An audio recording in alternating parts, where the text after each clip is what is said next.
Vladimir Kara-Murza is a man far braver than most of us, and his determination to speak out against tyranny and autocracy gives strength to so many, not just in Russia, but those around the world who watch the bravery of men like him and say, maybe I can be that voice too for my country. He returned to Russia to marshal voices against the renewed illegal invasion of Ukraine, to give a voice to those Russians who refuse to be complicit in the murder of innocent Ukrainians. And I thank him for being that voice for all Russians that Putin tries to silence. We must stand with Vladimir for exactly the reasons that Evgenia said, because he stands for freedom and he stands for a future in Europe where we can live together and in peace. But I also want to pay tribute to Evgenia because she is a powerful voice in and of herself. You are not just Vladimir's wife. You, in your own right, are a freedom fighter. And you give incredible inspiration to me and to so many women. And no one will silence you, of that I am absolutely sure. You have been tireless in your efforts to expose just how thin-skinned the Putin regime is and the brutality of it.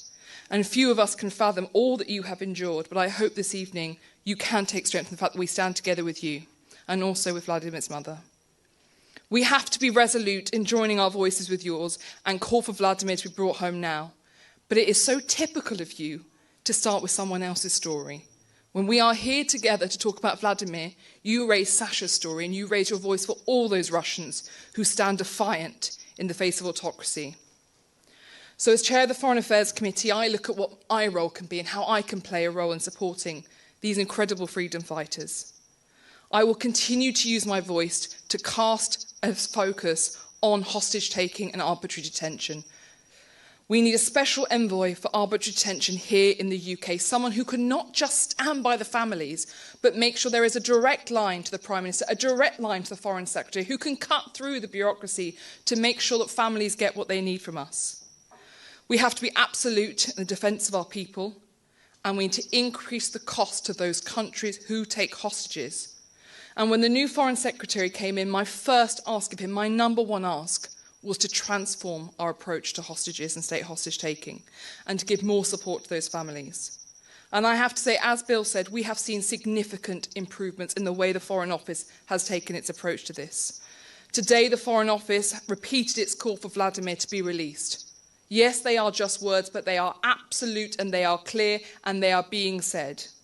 We need to be unapologetic in the defence of our people, in speaking up for our people, because it is the least we can do.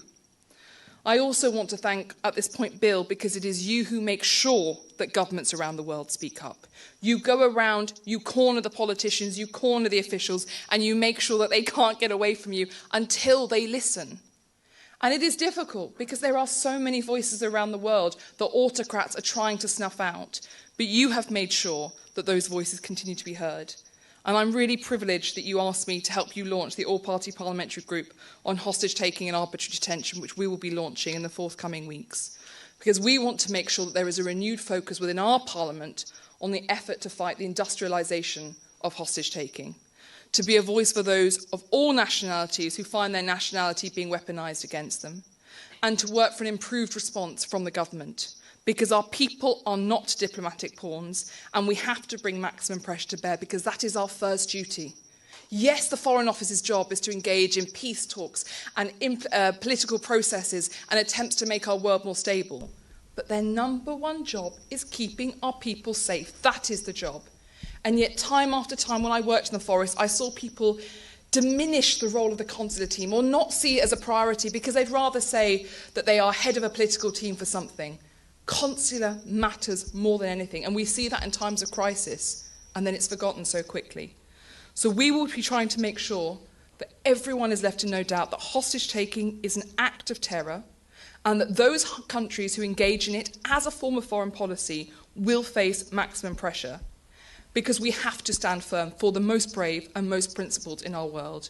And we must fight together as multiple countries. We cannot just fight for the British nationals, as Evgenia has said. We have to fight for anyone. And if the Brits stands with the Japanese and the Canadians and the Americans with our allies, if we fight together, we might be able to do something to end this industrialisation of hostage-taking. But if we continue this piecemeal, individual fighting it out, just trying to get what's right for our people. Well, yes, I've had to leave some other people in the country from a different ones. It won't work.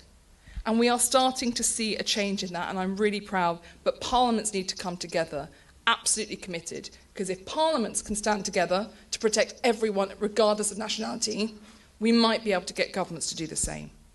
So for my part today, I commit again that I will continue to be a voice for Vladimir, but for all those who stand up and speak strength and speak truth to power. But I do hope that we can bring Vladimir home to safety and to his family.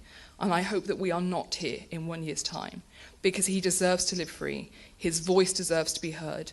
And his voice makes a difference, not just to the Russian people, but to those around the world. So we owe it to his message, we owe it to his cause to get him home. And thank you for inviting me to join you today.